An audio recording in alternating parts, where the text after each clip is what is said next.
Good evening, and thank you all for coming. I'm John Marchari, the Charles W. Engelhard Curator and head of the Department of Drawings and Prints here at the Morgan, and I'd like to welcome you all to a lecture celebrating the opening of our exhibition, Invention and Design, Early Italian Drawings at the Morgan. I should explain, though, that the exhibition itself is a celebration, for it was planned to mark the publication, at long last, of a catalog. Hot off the presses, just last week, the reason we're all here tonight is really this.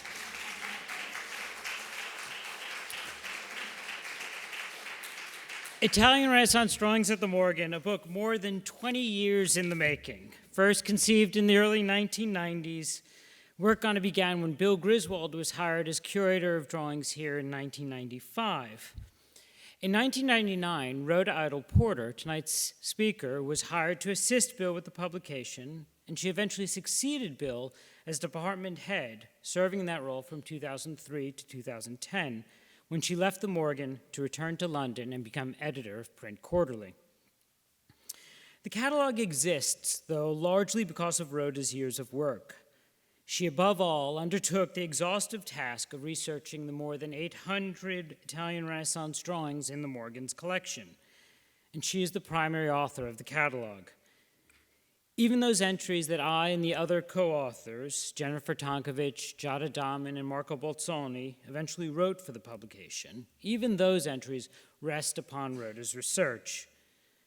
Moreover, there are 125 catalog entries in the book itself, but additional information, including many of Rhoda's additional entry texts, on the additional 650 Italian Renaissance drawings in the collection have started to appear in our Drawings Online part of the website and will continue to roll out there in the coming weeks. Accordingly, in thinking about our speaker for tonight's opening lecture, it was an easy, obvious choice that we should ask Rhoda. She celebrates the opening of the exhibition, but if tonight also stands as a book launch party, she too should be celebrated. So please join me in welcoming her to the stage to speak on early Italian drawings at the Morgan.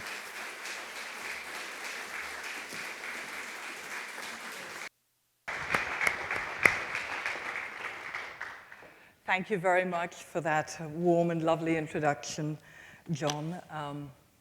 And good evening to everyone. I'm delighted to see you here tonight and appreciate that you're sacrificing part of your Friday evening on a bank holiday weekend, no less. When the Morgan's head of events, Lyndon Cuban, asked me if tonight's lecture could be filmed and posted on the Morgan website, I reckoned he might be gently preparing me for the fact that there would be no live audience. I would like to preface my talk with a few words of thanks. I have fond memories of my many years I worked for the Morgan, and am honored to have been asked to speak tonight.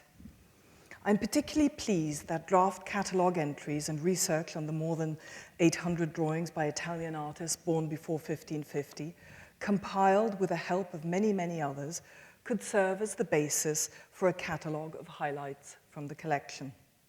The catalog, titled Early Italian Drawings and written by John Marchiari, Jennifer Tonkovich, Marco Simone Bolzoni, Giada Dahmen, and myself, has just been published. I can't thank the Morgan enough, and especially Jennifer and John, for the energy that went into masterminding the publication. I'm also hopeful that the other draft entries will serve for future publications and will be being made available online. That's all wonderful news. Thank you. I would also like to congratulate John and his colleagues on the wonderful exhibition, Invention and Design, which overlaps to a minor degree with the early Italian drawings publication. There are numerous beautiful and interesting drawings in the show which did not make it into the greatest hits selected for the book, underscoring once again the riches of the Morgan's holdings. The quality and quantity of 15th and early 16th century Italian drawings at the Morgan rivals that of many older European collections. For tonight's introduction, I have predominantly chosen drawings featured in the current exhibition and will try and hew close to the themes into which it is so lucidly divided.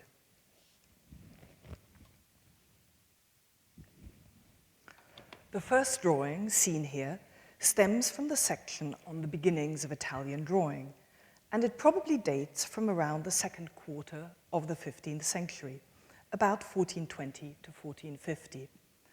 The sheet has been carefully cut at left, probably to remove a damaged area. It is intact at right, where an arch is drawn with a pen line, possibly indicating an architectural setting for the composition. With delicate strokes of a thin-nibbed pen over quite extensive preliminary underdrawing in black chalk, the artist has sketched a group of elegantly dressed men in a vaulted interior. They are gathered around a counter dispensing or consuming what is probably wine. 3 customers, distinguished from the servers by their more elaborate flat-topped hats and heavy decorative chains, are deep in conversation or raising a cup. One server pours from a fiasco, the straw-covered wine flask still in use today, while another is seen bearing what looks like a covered basket containing food or drink. A monkey chained to the front of the counter to entertain the guests fiddles with the ends of the splayed cord that binds him. The setting looks very much like a wine bar, but given that health benefits were attributed to wine, it may be an apothecary's shop. The scene closely parallels representations from the Taquinum Sanitatis, a medieval handbook on health that includes a section expounding the benefits of food and drink. I show an illustration from one such Taquinum Sanitatis of the mid-15th century, now in the Bibliothèque Nationale de France in Paris. Alternatively, the drawing may have been conceived in the context of a cycle of the labors of the months. Rather than signifying the grape harvest or winemaking, an occupation usually reserved for September, the scene could have illustrated January or February, when indoor activities predominated. I find the drawing particularly intriguing because it was created at a time when most imagery was religious in nature, yet it stands at the threshold of the new pictorial category of the genre scene. Charles Fairfax Murray, whose collection of drawings was sold en bloc to Pierpont Morgan and formed the basis of the Morgan holdings, believed the sheet to be by Pisanello, one of the leading artists in Italy in the first half of the 15th century, and active especially in Verona and at the courts of Milan, Mantua, and Ferrara in northern Italy. The Morgan drawing, indeed, closely approximates the artist's light feathery touch, and the 15th century costume with cap and thigh-length tunic over leggings is also omnipresent in Pisanello's work. The Morgan drawing has been compared with a pen and ink study in the British Museum, shown here, of 2 elaborately dressed young men, which may be a copy of a lost drawing by Pisanello, but is now classified as the work of an anonymous Veronese artist of the second quarter of the 15th century. Although the attribution of the Morgan drawing to Pisanello has since also been discredited, the drawing continues to be associated with several artists from Pisanello's orbit. For instance, with the little-known Pavian painter and illuminator Giovanni di Vaprio, and I show here a manuscript illumination by him of Count Galasso presenting a book to the Duke of Milan. In 1949, Bernhard Degenhardt proposed, more convincingly in my view, that the sheet in the British Museum was close in style to paintings by the early 15th century Ferrarese painter Antonio Alberti. And in 1985, Luciano Bellossi mooted the idea that the Morgan drawing might also be by him. This suggestion has much to commend it. Active primarily in Umbria and the Marche, Alberti's first documented activity as a painter dates to the 1420s. Although there are no known drawings by Alberti, passages from frescoes in Città di Castello, Urbino, and signed fresco fragments of about 1437 in the cemetery church at Talamello bear a significant resemblance to the Morgan scene.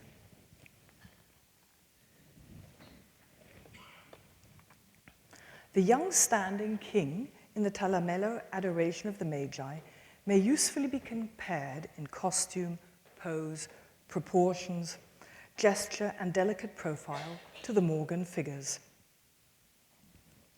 I turn to a second drawing from the same section. And here we are firmly in Florentine territory, in technique as well as subject matter. The composition includes two scenes from the life of Saint Minius, who lived as a hermit in the vicinity of Florence in the 3rd century. He is thought to have been an Armenian prince who converted to Christianity and made a pilgrimage to Rome before settling near Florence. A victim of the Christian persecution under Emperor Decius, he was beheaded, making him the first Christian martyr in Florence. At left, we see Minius as a young man being arrested by armored Roman soldiers. The right-hand one seems to be almost gently leading him by the hand. I think you can sort of see there. The group must cross a bridge, a small bridge, and a second scene follows here of the saint being tortured by having boiling lead poured into his ear under the direction of the emperor, who points toward the scene. You may have noticed that the sheet represents only the left-hand side of a lunette. Indeed, the composition must have originally been a full lunette, because a disembodied head at lower right is evidence that the sheet has been cut, and the right half must have shown later scenes from the martyrdom of the saint. So it's this head here, and there in an enlargement. Presumably, the sheet would have represented the remaining events of the saint's legend, according to which he was beheaded, picked up his head, put it back on his shoulders, swam the river Arno, and climbed up the hill to the cave where he had lived as a hermit and where he then died. That is where the church that bears his name, San Miniato al Monte, now stands. That Saint Minius was venerated almost exclusively in Florence implies that the drawing is the work of a Florentine artist. The figure types, landscape motifs, architectural setting, and technique all point to a late follower of Giotto and Taddeo Gaddi. The drawing has been attributed, fairly convincingly, to one Cenni di Francesco di Cerceni, who was active during the later 14th century. A follower of Andrea Orcagna, and clearly christened after his grandfather, Cenni di Francesco di Cerceni, was a painter and manuscript illuminator. As so often is the case for this early period, no other drawings by this artist are known. Earlier works by Cenni, however, are indebted to Orcagna, and he later developed a distinctive taste for anecdote. During the 1390s, he, like many of his Florentine contemporaries, was much influenced by the revival of Giottesque prototypes, and his frescoes of 1393 recall Taddeo Gaddi. With brilliantly observed light and spatial details, just note, for instance, the convincing three-dimensionality of the various interlocking shapes of the architecture, or the ponderous fall of the cowls of the mounted soldier's chain armor. These bits, and then I think up here you see how that falls in a very convincing manner. The drawing is one of the finest and best preserved of its time. It's highly finished, the image largely created by the precisely placed white highlights, which must have been applied with a thin brush. One would love to know the exact purpose of the sheet. Was it made to impress and show a potential patron what Cenni's fresco would look like before the commission was fully agreed upon? Was it used as a preparatory study for a fresco or a painting? Or was it made to record a particularly successful work of art by Cenni? I fear we shall never know for certain. A subsequent section of the exhibition speaks to the evolving interest in the art of drawing among connoisseurs and collectors, and to the practice of collecting drawings in northern Italy. This drawing, in pen and brown ink, showing a man in tattered clothing carrying a bundle of wood and several gourds, wound up in Verona by the early 16th century, where it became part of the Badile album of drawings, one of the earliest known such collections. The Veronese painter Antonio II Badile had apparently assembled the core of the collection, comprising drawings mainly by artists active in Verona, Padua, and Venice. After his death, his heirs added more sheets to the collection and pasted them onto the album pages. We assume that that happened around 1540.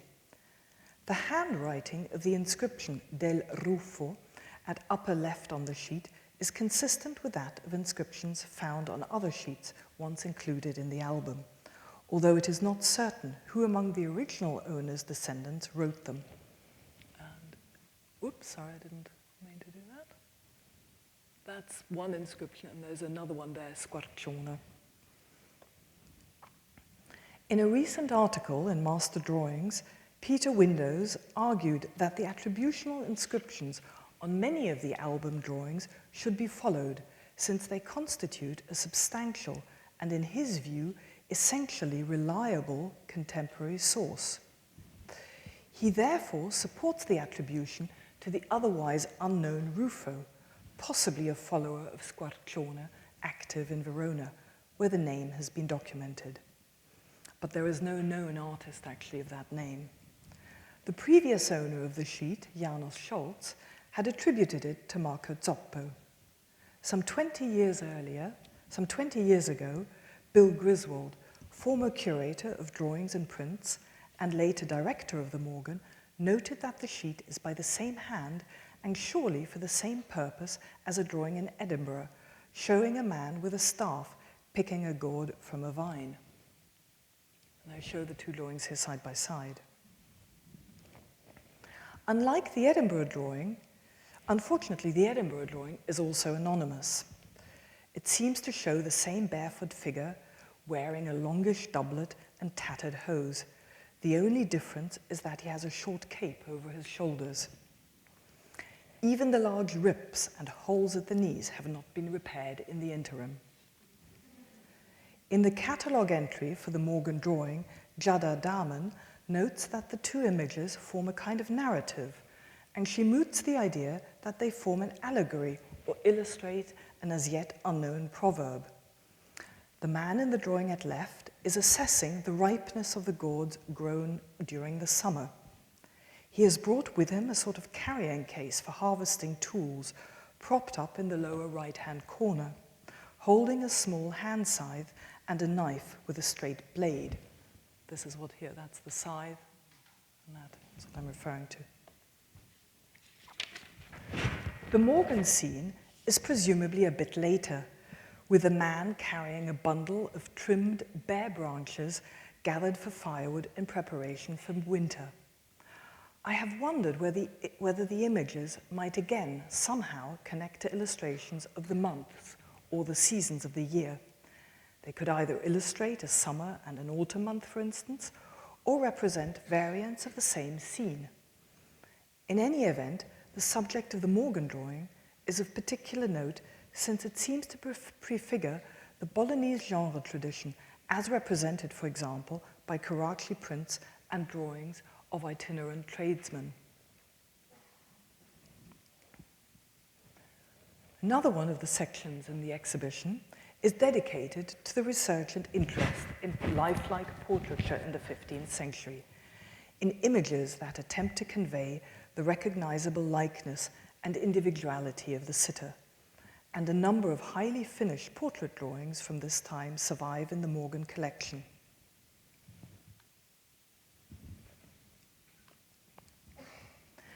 The earliest of these tended to use the strict profile format, which ultimately derived from ancient coins. This gave way to the more psychologically engaging three-quarter view, especially in the years after 1500. I show here Leonardo's portrait of a woman from the 1490s, belonging to the Louvre, also known as La Belle Ferronnière. It is thought to be a portrait of Beatrice d'Este, wife of Lodovico Sforza, Duke of Milan. The adjacent Morgan drawing shown here is unpublished and entered the collection as a gift in 1961 as by an anonymous artist of the Italian school. It seems very much couched in the idiom of Leonardesque portraiture of the Sforza court that spread throughout much of northern Italy in the late 1490s and early 1500s. The sitter is wearing a band around the crown of her head and a coif, in this case, a close-fitting headdress half covering her head. Her hair is parted in the middle, falls over her ears, and is gathered at the back in a long braid, which is covered in cloth. This type of headdress was apparently introduced from Spain via Naples and flourished in Milan in the 1490s, becoming fashionable throughout Lombardy in the final decade of the 15th and early 16th century.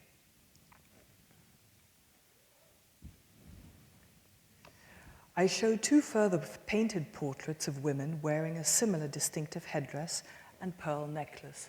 Here is one also thought to represent Beatrice d'Este, and that one's at Christ Church, Oxford. And the same sort of necklace and coif. And here, another anonymous portrait of a lady, again showing the popularity of that costume. The material draped over the left shoulder of the Morgan sitter may well be fur. It seems too big to be a detachable sleeve, as one can see in some of the other portraits. In addition to the focus on the sitter's rich costume, the portrait exhibits a particularly sensitive handling of the chalk medium, with light falling in from the upper left, creating highlights on the pupils of the eye, the lower lip, and the tip of the nose, and casting soft shadows around nose and throat. Clearly, the origins of this drawing lie in the Lombard Venetic portrait tradition, but the identity of the artist and sitter will probably always remain a mystery.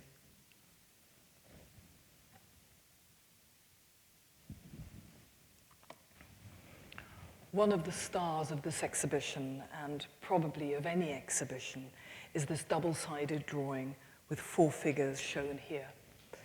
It is by the Florentine painter and draftsman Filippino Lippi, who trained with his father, Fra Filippo Lippi, before entering the workshop of Botticelli. Both sides of the sheet are freely drawn in metal point, heightened with white gouache, on a light grey prepared ground. Most passages appear to be in lead point and look silver grey. On the verso, however, shown on the right, Filippino heavily reworked the figure of the standing man holding a sword with a more unusual stylus, probably silver point, which now shimmers a more golden brown. By the mid-15th century, it had become standard workshop practice in Florence to work from posed models.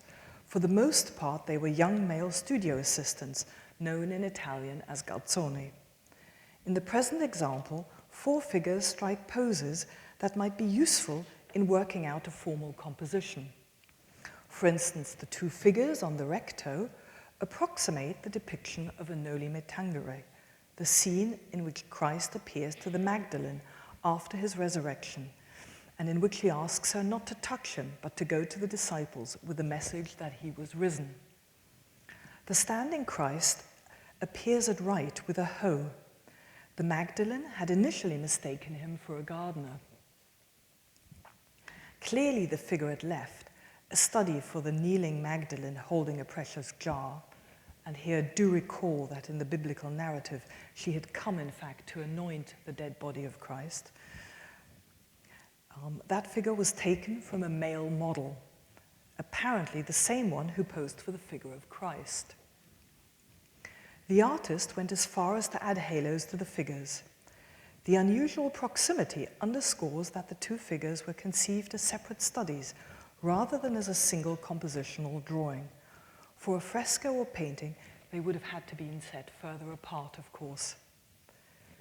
Similarly, Even though at first glance it looks like the young man at right on the verso is passing something to his companion on the same page, here again the figures are independent of each other and were probably devised individually.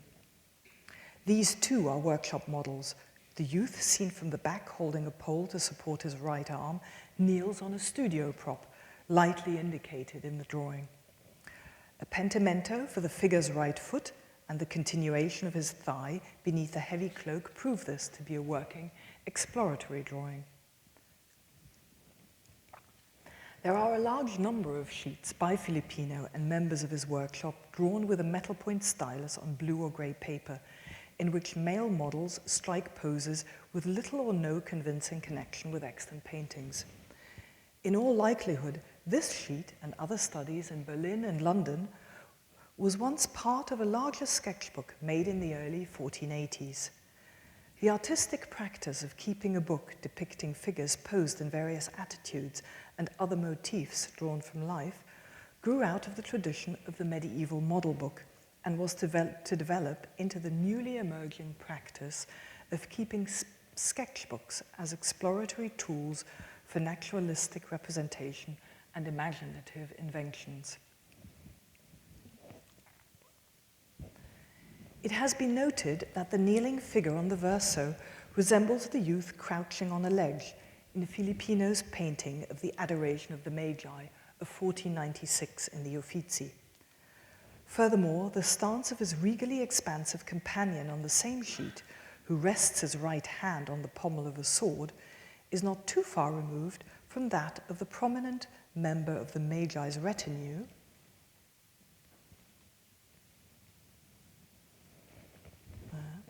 who stands in the foreground at lower right, gesturing towards the Christ child.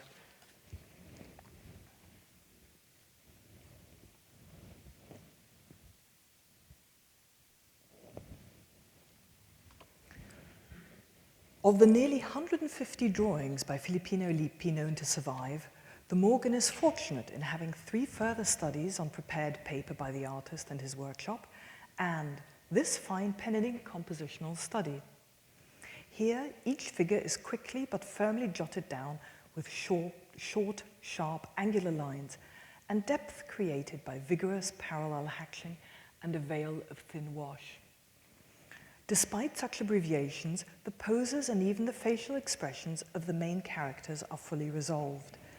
The main scene in the foreground is taken from the book of Job in the Old Testament, which tells the story of a righteous man, rich and fortunate until tested by God with multiple afflictions and great physical suffering.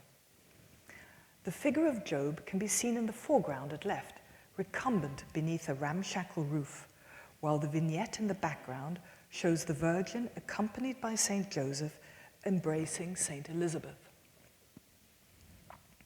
Job is visited here by 3 figures, the foremost of which, apparently female, is clothed in a long mantle and veil. She holds her nose to fend off the stench of Job's sores and the dunghill on which he sat, according to the biblical account, while indicating heavenward with the other hand. This must be Job's wife, who despairs and challenges him to curse God and to die. She is, however, accompanied by 2 other, apparently male visitors, suggesting that here, Filippino elided 2 episodes.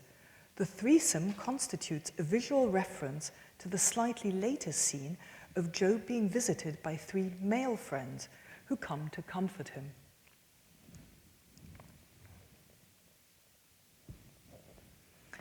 A related sheet of rapidly drawn pen studies by Filippino at Christ Church, Oxford, seen here on your right, shows at the bottom a similar scene of a reclining male nude with 2 standing women, and at top a bearded man posed very similarly to the figure of Job in the Morgan composition. Because it is a sheet of several separate studies, scholars have generally considered the Oxford drawing preparatory and preceding the Morgan composition. Yet a number of details suggest that maybe the order should be reversed, with the Oxford sheet having been used to develop further details the artist deemed unsatisfactory in the Morgan sheet. Notably, the arm supporting Job's head in the upper study of the Oxford sketch floats illogically in space, whereas the Morgan study reveals that originally the elbow was resting on a stone block. Job is flanked at left by a devil in the guise of a fantastical figure with wings, claws, and sagging breasts that is repeated and partly cancelled at upper right. In the scene below, Job is approached by two female figures, one of whom carries a basket on her head, presumably Job's wife and her servant, thus resolving the iconographically unsatisfactory conflation of two biblical events, as seen in the Morgan study.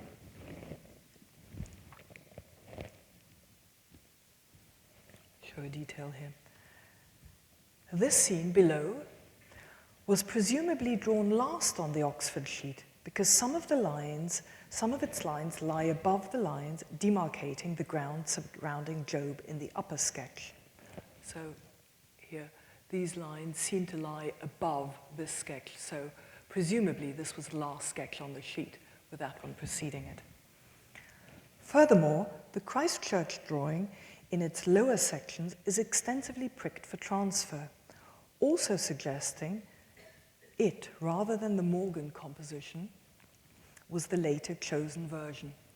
And here you can see all these little holes, meaning that along the outlines, the drawing was pricked for transfer. The choice of subject seems related to the fact that Filippino joined the confraternity of St. Job, apparently soon after its founding in about 1500, and later held offices therein, which presumably prompted him to assist in its decoration. Both the exhibition and the catalogue focus in part on geographical schools, and the Morgan collection is particularly rich in 15th century drawings from northern Italy, where especially in Bologna there was a rich and educated body of collectors. I show here a work by Francesco Francia, who lived from 1450 to 1517.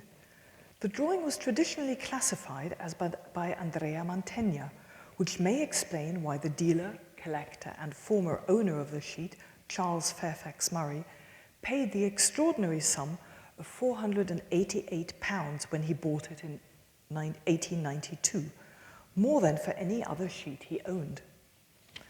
By the time of the publication of the first volume of his collection in 1905, however, the drawing was recognized as by the Bolognese master Francesco Francia. The early reference to Mantegna, however, is not incongruous. It probably arose from knowledge of the artist's painting, now in the Montreal Museum of Fine Arts, which also shows the moment when the heroine passes the decapitated head to her servant to dispose of in a sack, and which may have inspired Francia. The Mantegna painting imitates a low relief in gilt bronze, in effect also approximated by Francia's drawing. Unlike Mantegna's more monumental and statuesque figures, however, here Judith's classical garment and its ties flutter in decorative billowing folds, resembling classical reliefs of dancing girls or possibly muses.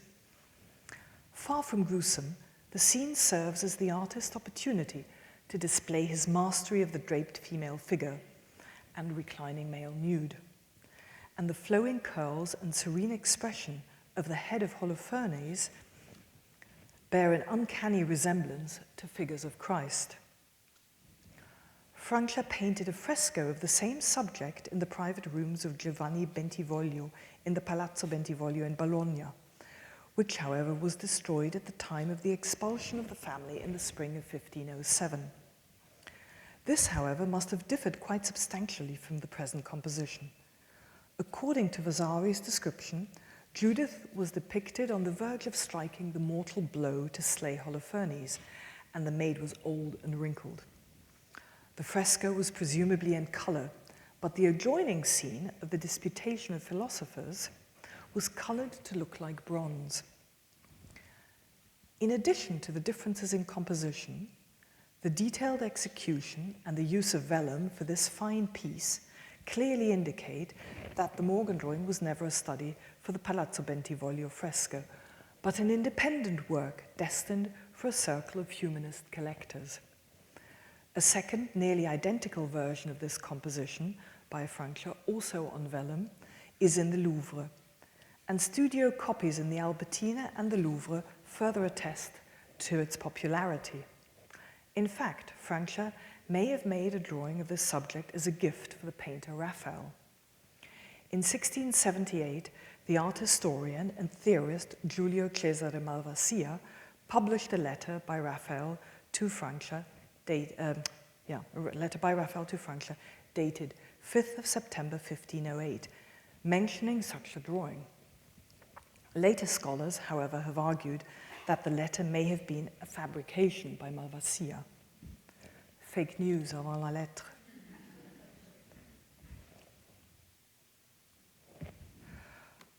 Born in Ferrara around 1460, Lorenzo Costa first trained as an artist in his native town. By 1483, he had moved to Bologna, where he collaborated with the painter Francesco Francia and also received commissions from the influential Bentivoglio family. The sensitively drawn head and sketch of a right hand shown here were identified by A.E. Popham and Philip Pouncey as studies by Costa for his ambitious panel painting of the Deposition, signed and dated 1504, and now in the Gemäldegalerie in Berlin. The delicate, precise modeling and figural type of the drawing recall Perugino, an influence that was strongest during Costa's Bolognese years, and that is also apparent in the painting. Indeed, before Popham and Pouncey's publication, the drawing was classified as Umbrian school. The original location of the painting is unknown, but it was produced the year after Costa visited Rome. The bearded head of the Morgan sheet is preparatory to the male figure, either Nicodemus or Joseph of Arimathea, who supports the dead Christ at left. The hand, drawn on a slightly smaller scale, is for the right hand of that same figure, the one holding the white drapery. The study is a particularly fine example of Costa's capabilities as a draftsman. The artist used finely placed contouring lines and hatching in metal point to adumbrate the forms, which now shimmer in a warm brown against the cooler grey of the prepared paper. A fine brush and grey ink was then used to both define the curls and strands of hair on the head, beard, and eyelashes that enliven the composition and create dense areas of shadow on the left side of the face and then the nape of the neck. Lastly, delicate white hatching was applied for highlights on the forehead, temples, and collarbone, and, in the study at upper left, the back of the hand.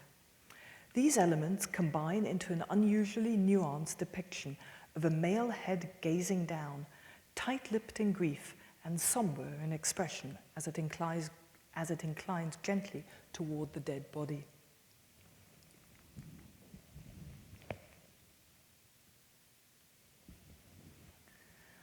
Of Ferrari's origin in this case, Mazzolino probably entered Costa's workshop in Bologna in 1496. By the early 1500s, he had returned to Ferrara, where he was receiving prestigious independent commissions from the ruling Este family. He is noted for his refined devotional paintings for private patrons, usually scenes from the New Testament in elaborate architectural settings, decorated with classically inspired reliefs. The Morgan's drawing is a study for Mazzolino's masterpiece, the imposing Christ among the doctors in the temple, now also in the Gemäldegalerie in Berlin. Signed and dated 1524, the painting is singled out by Giorgio Vasari, who omits all reference to other works by the artist and writes, Ludovico Malino, by whom there are many works in his native city and in other places, but the best that he made was a panel which is in the church of San Francesco in Bologna, in a chapel near the principal door, representing Jesus Christ at the age of 12, disputing with the doctors in the temple.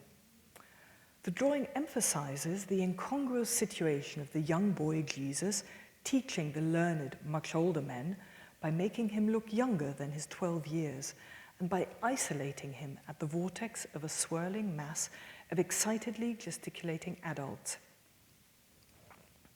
Near the right edge of the composition, among the amazed teachers in the temple who are consulting books and conferring among themselves, stand Joseph and Mary, identifiable in the drawing by their halos, having just discovered their son after a 3-day search.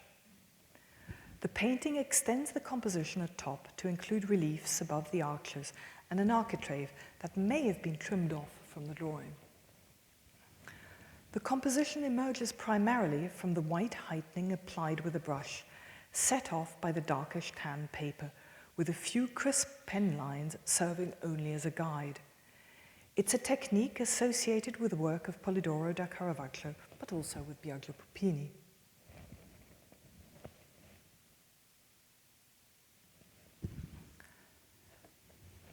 Girolamo Romanino was active throughout northern Italy, especially Lombardy and the Veneto. He was the major contributor to the fresco decorations of the Castello del Buon Consiglio in Trent. Besides the Trento cycle, he left important frescoes in the nave of Cremona Cathedral. Standing soldier with a plumed hat and another figure reveals the artist's surefire working method, progressing from a few swiftly drawn, assured outlines for the soldier on the right to the more finished figure at the center, where details such as the dimples in the hat and individual feathers of the plume have been worked up by applying more pressure to the chalk stick. Crisp, dark red outlines for the doublet, buttocks, thighs, and shin add weight to the sturdy figure, while shading with swift, irregular parallel hatching rounds off the composition. The costume of the foreground figure characterizes him as a Landsknecht, a Swiss or German mercenary foot soldier common to war-ravaged Europe in the late 15th to the mid-16th century. He is equipped with a barely discernible halberd, a heavy sword, close-fitting breeches with exaggerated codpiece, a doublet with sleeves slashed to reveal puffs of fabric, a broad flat hat with tall plumes, and wide-tipped flat shoes. Exempt from the prevalent sumptuary laws, Landsknechte were conspicuous in their flamboyant dress and must have been an appealing motif for artists.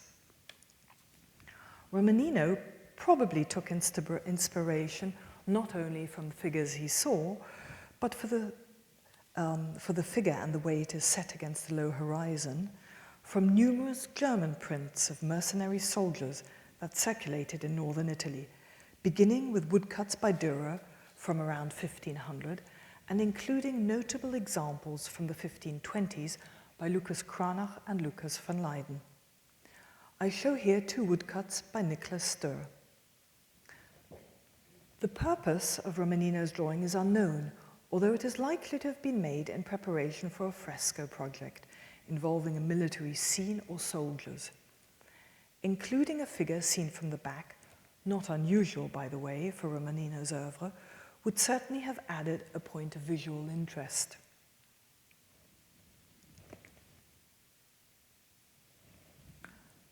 You may have noticed that the drawing bears an inscription in red chalk near the lower margin, reading Hieronimo Romanino da Brescia. In other words, Hieronimo Romanino of Brescia. Another drawing with an almost identical red chalk inscription is in the National Gallery of Art, Washington. Although Romanino identified himself lifelong as being from Brescia, it is not certain that the inscriptions are signatures.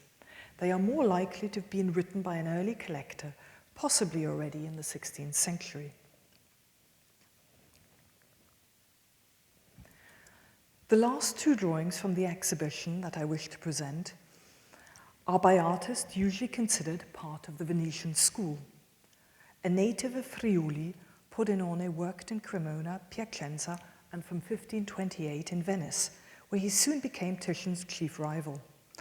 After a visit to Rome sometime before 1520, where he was deeply influenced by the painting of Raphael and Michelangelo, he developed an intensely dramatic style, characterized by the depiction of impassioned movement and gesture, as well as strong light effects that anticipate the art of Tintoretto. This drawing relates to Pordenone's work in Cremona, where in the early 1520s, a succession of prominent artists, including Romanino, created a large-scale decorative fresco cycle in the nave of the cathedral with scenes from the life and passion of Christ. Some of the last scenes fell to Pordenone, who was also responsible for much of the inner facade, namely the enormous crucifixion of 1520 to 21, which is placed above the cathedral's main entrance door and spans almost the entire width of the building. This fresco is easily the largest painting of its time in northern Italy, and arguably the work which cemented the artist's reputation as one of the great innovators of his generation. Unusually, it shows the crucified Christ off-center, at right, and turned at an oblique angle.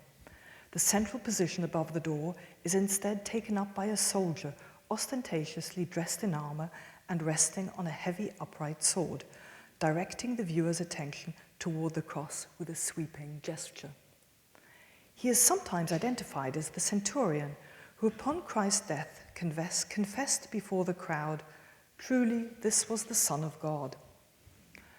The Virgin lies in an ungainly heap in the left foreground, her head lining up with that of St. John the Evangelist, who's come to help her, in a diagonal trajectory, ultimately leading to the figure of Christ.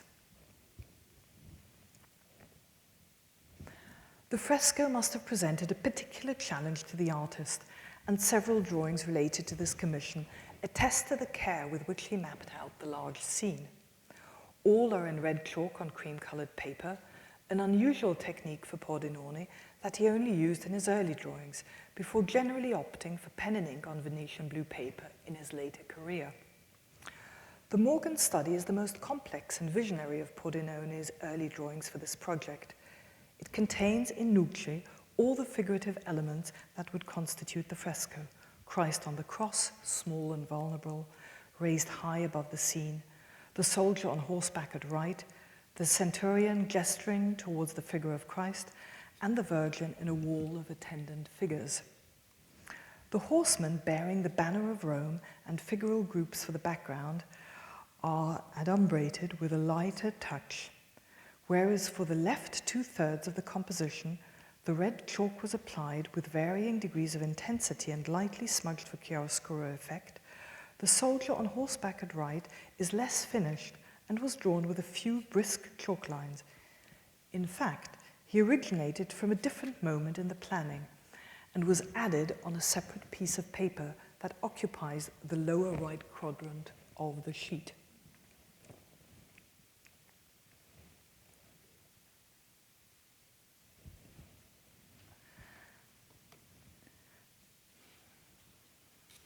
This drawing here, also from the exhibition, is by Lorenzo Lotto. Born around 1480, he spent much of his early career in Bergamo, where he found great success, especially as a portraitist. In late 1525, Lotto returned to Venice, and although he initially received many commissions, he would remain in the shadow of his great contemporary Titian. In his later years, he suffered considerable financial hardship, writing in his will of 1546, "Art did not earn me what I spent," a sentiment possibly echoed by many artists, collectors, art dealers, and art historians today. Only around 20 drawings can be attributed to him. Therefore, the Morgan is fortunate in having the study of a draped male figure facing right and looking upward, which is a study for the apostolate left in Lotto's Assumption of the Virgin in the parish church of Santa Maria Assunta in Celana, a small town northwest of Bergamo. The green figure there, shown in a detail. Dated 1527, the altarpiece must have been painted while Lotto was in Venice, but the artist may well have received the commission while still in Bergamo, or it is proof of his continued close ties with that city.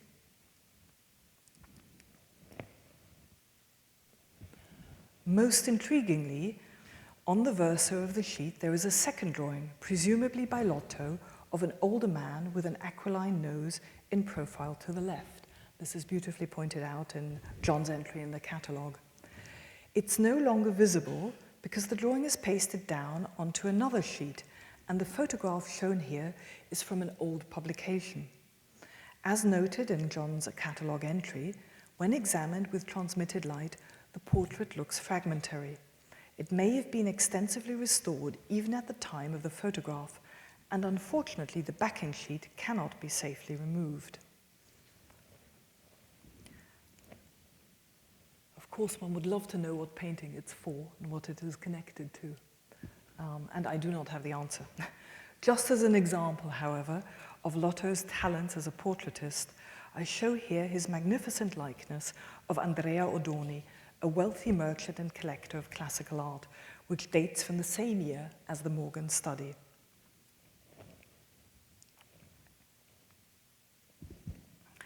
In an age where many feel the need to make the case for the relevance of old masters, I want to end today's talk with two anecdotes on the power and usefulness of drawings.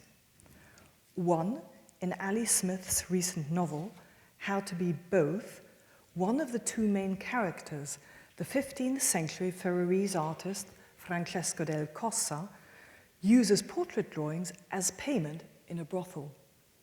Actually, not for what you think he is paying for, but that would be a spoiler about the book. The second anecdote is recorded by the 16th century biographer and artist Giorgio Vasari. In his Life of Parmigianino, he recounts that during the sack of Rome in 1527, the soldiers spared Parmigianino's life and even protected him because he made, quote, a vast number of drawings in watercolors and with a pen, which formed the payment of his ransom. So, if that is not useful, I don't know what is. Thank you very much for your attention tonight.